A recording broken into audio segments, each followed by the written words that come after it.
नमस्कार दोस्तों, मैं अशोक कुमार न्यू टाइम 365 से आज हूँ जाफरपुर थाना क्षेत्र में स्थित डाबर इंक्लेव गली नंबर 10 में, जहाँ पे एक मामला आया है जिसमें एक बुजुर्ग हैं रविंदर कुमार, जो आरोप लगा रहे हैं कि एक पुलिसकर्मी द्वारा उनके प्लॉट पर कब्जा कर दिया गया है।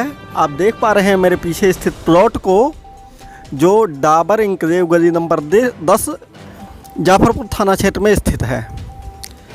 हमारे साथ हैं रविंदर कुमार, और रविंदर कुमार ने जिनको मकान बेचा है सतपाल जी, दो लोग।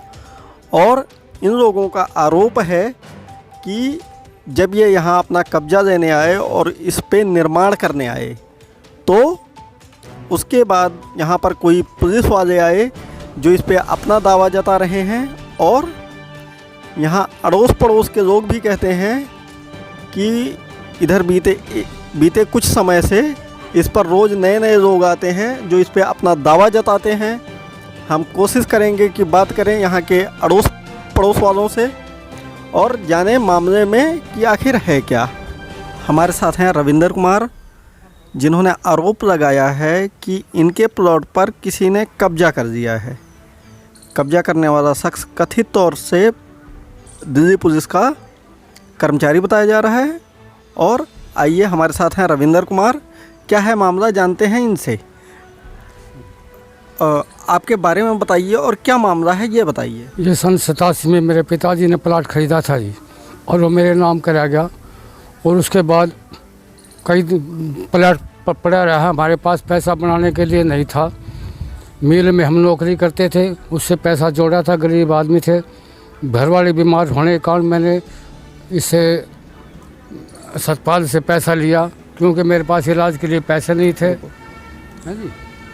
तो आपको कब पता चला कि आपके प्लॉट पर कोई और कब्जा कर रहा है? जब मैंने ये प्लाट बेच दिया उसको, सतपाल से जिससे पैसे लिए हुए थे, तो ये अपना हक लेने के लिए आया। उसके बाद पुलिस वाले ने अपना कब्जा बनाने की कोशिश की। उस पुलिसकर्मी को आप जानते हैं? पहले से आपका कोई जान पहचान है? नहीं जी, मेरी कोई जान पहचान नहीं, मैंने उसको देखा भी नहीं। आपने ये प्लॉट कब बेचा है? ये 9 तारीख को दिया है जी। इसी 9 तारीख को, 9 फरवरी को? हाँ जी, 9 फरवरी को मैंने इसे बेच दिया था जी। ये प्लॉट आपने कभी बनाने की कोशिश नहीं की? जी, पैसा नहीं था। मैं 4-5 साल घरवाली के बीमारी के चक्कर में पड़ा रहा। मेरे पास पैसा नहीं था, मैं बनाऊँ कहाँ से।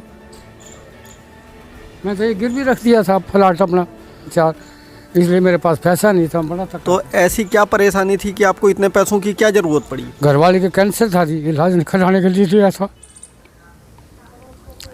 उसके इलाज के लिए पैसा लिया था मैंने। आप देख पा रहे हैं कि यह हमारे साथ हैं जो इस दुख की घड़ी में, जिन्होंने बता रहे हैं कि अपना प्लॉट गिरवी रखा था क्योंकि इनकी पत्नी बीमार थी, उनको कैंसर था, और उसके इलाज के लिए इन्होंने किसी से पैसे लिए थे, जिसके नाम ये कागज़ कर चुके हैं अपने प्लॉट के। उस प्लॉट का कागज़ करने के बाद जब ये उनको हैंडओवर करने आए प्लॉट, तब इन्हें पता चला कि इस पे कोई और अपना हक जता रहा है, वह अपना दावा पेश कर रहा है। आप हमारे पीछे देख पा रहे होंगे प्लॉट है जो विवादित है। आज के टाइम इसके दो मालिक हैं, जिनमें से एक हमारे साथ खड़े हैं और दूसरे दिल्ली पुलिस के कर्मी हैं। हमने उनसे संपर्क करने की कोशिश की, परंतु संपर्क हो नहीं पाया।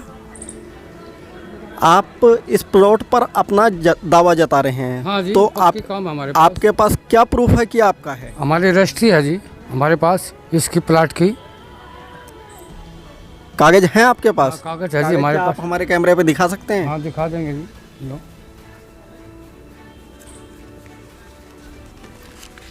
तो यह रहे वो कागज, यह रहे वो कागज। मैं चाहूँगा थोड़ा सा जूम करके दिखाया जाए, हमारे कैमरामैन इसको दिखाएं।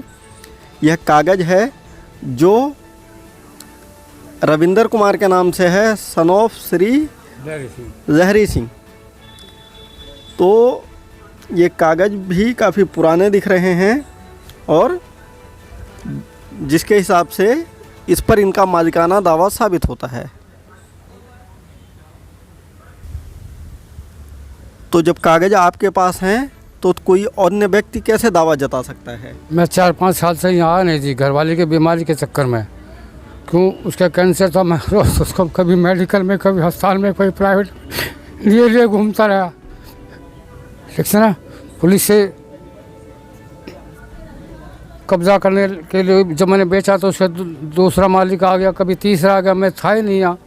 अब मैं पता लगा जब उसको कब्जा देने लगा तो बोला जी और पुलिस वाले आ गए यहाँ है। और मैं गरीब आदमी, मेरा जो प्लाट है असली मेरे पास कागज़ हैं, और जो लिए घूमते हैं वो सब नकली कागज़ लिए घूमते हैं साहब।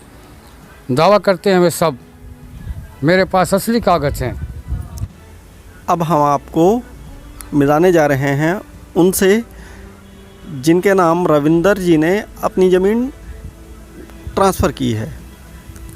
रविंदर जी ने कर्जे के बाद ज़मीन दी है सतपाल जी को। जी सर। तो सतपाल जी, ये पैसे आप इन्हें कब से दे रहे हैं? सर 2015 में जब इसकी वाइफ बीमार थी तब लेके गया था ये पैसे। और तब से आपने ये सारे पैसे इन्हें एक बार में दिए हैं? नहीं सर, कभी 2 लाख कभी 3 लाख इस तरह करके दिए गए थे। आपने ये पैसे मतलब क्यों दिए, क्या कारण था? सर इसकी वाइफ बीमार होने के कारण दिए, पहली बात। तो दूसरी बात, इसने मेरे पास जो इस प्लॉट के कागज़ थे वे रखे थे मेरे पास कि भैया ये कागज़ गिरवी रख ले और मैं तेरे पैसे दे दूँगा, अपने कागज़ ले जाऊँगा मैं। जब मैंने इसको पैसे दिए थे सर। तो ये पैसे अपने दे नहीं पाए और आप इन्हें और भी पैसों की ज़रूरत पड़ी? जी तो सर। आपने और सर मैंने और भी दिए, पर अब ये कई 1-1.5 साल से गायब था, मेरे को मिल ही नहीं रहा था। पैसे देने के नाम पर गोली दे के निकल रहा था। मैं जिसके पास जाता था पैसे लेने, पर ये मेरे को मिलता ही नहीं था। मेरे को ये परसों मिला, मैंने इससे मिलने के बाद लेके आया घर पे, समझाया भाई अब तू बुजुर्ग हो गया, अगर कल ना तेरे कुछ हो गया तो मैं तो मर जाऊँगा। फिर इसने बोला ठीक है मैं प्लॉट तेरे नाम करवा देता हूँ। फिर मैं इसको यही बोला भाई अगर तू अब प्लॉट नाम करवा दे तेरे पास पैसे हो जाएंगे, तो ये पैसे दे देना और अपना प्लॉट अपने नाम वापस करवा लेना है। तो सतपाल जी, आपको कैसे पता चला कि ये इस प्लॉट पे विवाद है? सर मैं यहाँ कंस्ट्रक्शन का काम करने के लिए आया था, तो पुलिस वाला आया और उसने धमकी उमकी दी, मारा पीटी की बात करने लगा, बोला ये कर दूंगा वो कर दूंगा, और उसने काम रखवा दिया। ये बात हुई सर। फिर यहाँ पे पता चला कि भैया इसमें लफड़ा है, तो इसको बुलाया गया भाई थाने में जाने के बाद कि उसको लेके आओ। मैं बोला भैया आज तो नहीं आ सकता, कल उसको बुला लाएंगे और पेश कर देंगे यहाँ पे। तो फिर उन्होंने बोले ठीक है कल ले आना, इसको मुकदमा दे दो। मेरे ऊपर मुकदमा देने की बात आई। फिर उन्होंने रात तक बैठाए रखा। दूसरी तरफ पुलिस वाले निकल गए थे अपने घर पे। उसके बाद बोले ठीक है एक काम कर, तू अपने घर से किसी को बुला ले और जा तू यहाँ से। फिर उन्होंने मेरे को छोड़ दिया। तो क्या आपके खिलाफ या थाने में इस बात का कोई मुकदमा FIR कुछ दर्ज हुआ? नहीं सर, कोई FIR नहीं, कोई मुकदमा नहीं, कुछ भी दर्ज नहीं हुआ। बस उन्होंने बोले कागज कोई कॉपी दे जाओ और चले जाओ, रात को छोड़ दिया। वो पुलिस वाले की पूरी वहाँ पे पैठ थी, क्योंकि वो नौकरी कर रहा है, उसकी उस पैठ थी, हमारे को परेशान कर रहे थे, पर उसको कुछ नहीं बोला। तो इन्होंने पुलिस पर बड़े गंभीर आरोप लगाए हैं और इस आरोप के बाद थाना अध्यक्ष इस मामले में क्या कार्रवाई करेंगे या क्या कार्रवाई की है हमें नहीं पता है।